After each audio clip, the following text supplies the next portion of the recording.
안녕하세요. 돈 세는 구멍마가 돈 버는 TV, 이천희망TV 이천입니다. 오늘은 보험 계약 조건 중에 갱신형과 비갱신형 조건에 대해서 말씀드리려고 합니다. 갱신형 조건은 실손의료비 보험처럼 1년마다 나이나 손해율에 따라 보험료가 변동되는 조건을 말합니다. 보험료는 정해진 로직이 있습니다. 보통은 나이가 많으면 보험료가 비싸고요. 남성보다 여성이 보험료가 저렴하고요. 단 실손의료비 보험은 여성이 남성보다 보험료가 더 비쌉니다. 납입기간이 짧으면 보험료가 비싸고 보장이 많으면 보험료가 비싼 등 정해진 조건을 따르게 되어 있습니다. 물론 회사마다 약간씩의 보험료 차이는 있겠죠. 따라서 1년 후 갱신할 때 나이에 의해서는 무조건 보험료가 올라가는 편입니다. 단 손해율은 어렵게 생각하시는 분들이 많이 있는데 보험사가 보험료를 받아서 보험금을 지급하는 비율을 손해율이라고 이해하시면 됩니다. 예를 들어서 보험회사가 위험을 예측해서 보험료를 100원으로 정했는데 그거보다 보험금이 적게 나가면 손해율에 의해서 보험료는 올라가지 않습니다.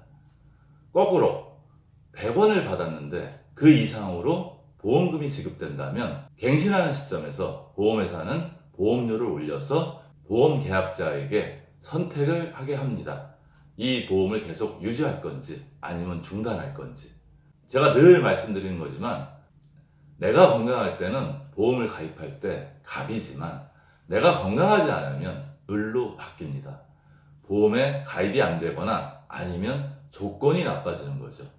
예를 들면 제가 위험이 있었어요. 그렇게 고지했더니 보험회사에서 3년 동안 부담보조건을 걸어서 즉 3년 동안 위 관련해서 발생된 질병에 대해서는 보장을 하지 않는 조건으로 계약을 할 거면 하고 하지 않을 거면 하지 마라. 이렇게 얘기하면 우리는 나쁜 조건에 선택을 할 수가 있습니다. 따라서 갱신하는 시점에 보험료가 제가 예상했던 것보다 훨씬 많이 올라서 이 보험을 계속 유지하는 걸 고민할 때 내가 건강하다면 다른 회사에 더 싼 조건으로 가입할 수 있다면 선택을 할 수 있지만 내가 건강치 않다면 특히 실손의료비 보험 같은 경우는 가입이 상당히 까다롭기 때문에 울며 겨자 먹기로 올라간 보험료를 내야 합니다. 따라서 갱신 시점마다 보험료가 올라갈 위험이 있기 때문에 이런 조건은 소비자가 불리한 조건입니다. 실손의료비처럼 어쩔 수 없이 갱신형으로 가입할 거 아니라면 갱신형 조건을 선택하는 게 불리할 수 있습니다. 비갱신형 조건은 이해하기 상당히 간단합니다. 예를 들어서 100세 만기 20년 납 진단금 2천만 원이다. 이렇게 되는 보험을 가입한다 그러면요. 보험회사에서 100세까지 위험을 산정해서 20년 동안 평균 보험료, 즉 우리가 쉽게 이해하려면 평균 보험료를 정해서 보험 계약자 입장에서는 20년만 정해진 보험료를 납입하면 의무가 전결되고 그 후에 100세까지 보장을 받게 됩니다. 예를 들어서 보험에 가입할 당시에는 암에 5명 중에 1명이 걸렸는데 5년 정도 지나서 암에 3명 중에 1명이 걸린다면 위험이 상당히 크게 증가한 건데 이 위험에 대한 비용을 보험 계약자가 지는 것이 아니라 보험회사가 지는 것이므로 비갱신형 조건은 계약자에게 미래를 불확실하지 않게 생각할 수 있기 때문에 훨씬 더 유리할 수 있습니다.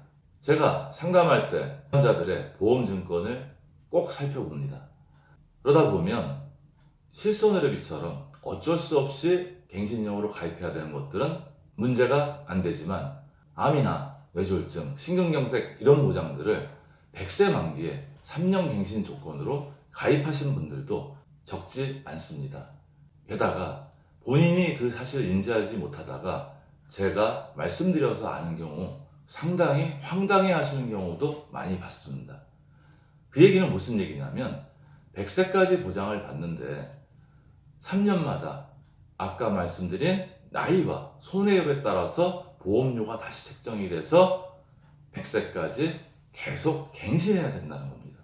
그러면 앞으로 보험료가 얼마나 올라갈지 20년만 내서 끝내면 계약자 입장에서는 불안하지 않은데 앞으로 계속 100세까지 변동되는 보험료를 내야 되니까 상당히 불안한 상황이 발생할 수 있습니다.